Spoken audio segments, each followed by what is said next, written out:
El doctor Joseph Klausner es un erudito muy respetado dentro del mundo judío.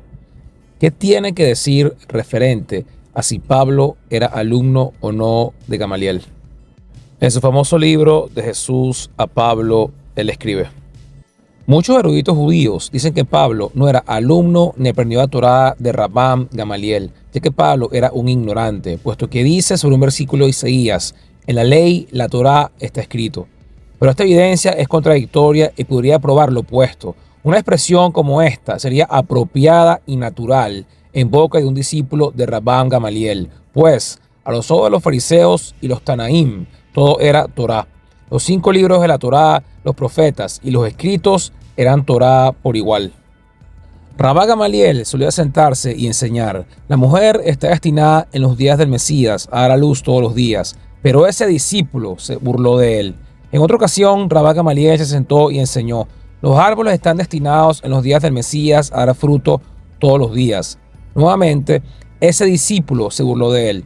Finalmente, Rabban Gamaliel se sentó y enseñó: Palestina está destinada en los días del Mesías a producir rollos de harina fina y prendas de lana fina, que solo podían obtenerse en Mileto.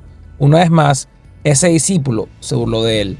¿Quién era ese discípulo cuyo nombre los autores del Talmud no quisieron mencionar, que manifestó insolencia en los asuntos y aprendizaje y que provocó a Rabban Gamaliel sobre el aspecto mundano de la idea mesiánica?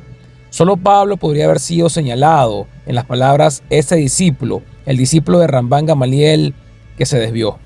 Los versículos que Pablo cita en sus epístolas nos muestran que tenía un conocimiento suficiente del Pentateuco, y las múltiples interpretaciones que da a estos versículos son interpretaciones típicamente talmúdicas. Me parece que hay evidencia, aunque no sea absolutamente concluyente, de que Pablo era un discípulo de Rabban Gamaliel. Pablo enfatizó una y otra vez que era un fariseo, hijo de fariseos, y que según la más estricta secta de nuestra religión, viví como fariseo, que aventajaba en el judaísmo a muchos de mi edad entre mi pueblo, siendo mucho más celoso por las tradiciones de mis padres, y que era, en cuanto a la ley, un fariseo; en cuanto al celo, perseguidor de la iglesia; en cuanto a la justicia, que es por la ley, irreprensible. No tenemos razón para poner en duda sus palabras, ya que personas de este tipo, extremadamente celosas por una religión, son precisamente aquellas que se vuelven igualmente celosas por otra religión, si, por alguna razón, cambian sus creencias. Y cambios como estos ocurren de manera muy repentina en las mentes y corazones de hombres apasionados, emocionales y de gran celo. Pablo, al igual que Hiliel el anciano, se identificaba como perteneciente a la tribu de Benjamín. Por el origen benjaminita, incluso el mismo Hiliel el anciano, es algo que debe cuestionarse, ya que es difícil imaginar que los libros de genealogías según las tribus aún existían al final del período del Segundo Templo. Saulo de Tarso se llama a sí mismo un hebreo de hebreos, lo que significa un judío de los que hablaban arameo hebreo, lo que refuerza la posibilidad de que sus antepasados provinieran de Gisgala. Sin embargo, él era un judío helenístico, ya que nació y creció hasta cierto punto de su vida en una ciudad helenística. Hablaba griego y arameo, quizás también hablaba hebreo, ya que era erudito. Los estudiosos cristianos están convencidos de que aprendió la Torá en griego, en la traducción de los 70 o la Septuaginta, ya que sus epístolas citan pasajes del Antiguo Testamento en la versión de los 70, pero en realidad este hecho no es muy decisivo.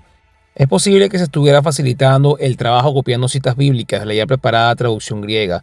También es posible que los copistas de sus epístolas que tenían acceso a la Septuaginta alteraran su redacción inicial para ajustarse a esta traducción tan difundida y popular. Por lo tanto, esto no prueba en absoluto que Pablo no leyera el Antiguo Testamento en el hebreo original. El padre de Pablo era aparentemente un hombre muy adinerado y respetado en Tarso, pues era ciudadano romano, un privilegio que solo se alcanzaba fuera de Roma por personas de riqueza o influencia. Así, Pablo nació con la ciudadanía romana.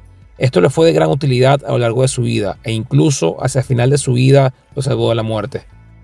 A pesar de que Saulo era hijo de un judío acomodado, aprendió un oficio, porque según el Talmud en Kiddushim 29a, el padre está obligado a enseñar a su hijo la Torá y enseñarle un oficio. Y quien no enseña a su hijo un oficio es como si enseñara el vandalismo. Así que Saulo también aprendió un oficio, era fabricante de tiendas. Este oficio, en el que Pablo trabajó durante incluso después de convertirse en apóstol predicando el evangelio, le fue de gran ventaja, pues no dependía de estas congregaciones para su sustento, como sí lo hacían los demás apóstoles. Cuando era joven, Su padre lo envió a estudiar la Torá en la metrópoli del judaísmo en Jerusalén. Pablo no era un completo desconocido en Jerusalén, pues tenía familiares allí. Su hermana se había casado en Jerusalén y tenía un hijo que vivía allí. Pablo da testimonio de sí mismo diciendo que era un judío nacido en Tarso de Cilicia, pero criado en esta ciudad, es decir, Jerusalén, y educado a los pies de Gamaliel, conforme al estricto modo de la ley de nuestros padres. Y aquí pudimos observar que uno de los eruditos más respetados dentro del mundo judío sí afirma que Pablo fue un alumno de Gamaliel. Gracias por ver este video. Dios te bendiga.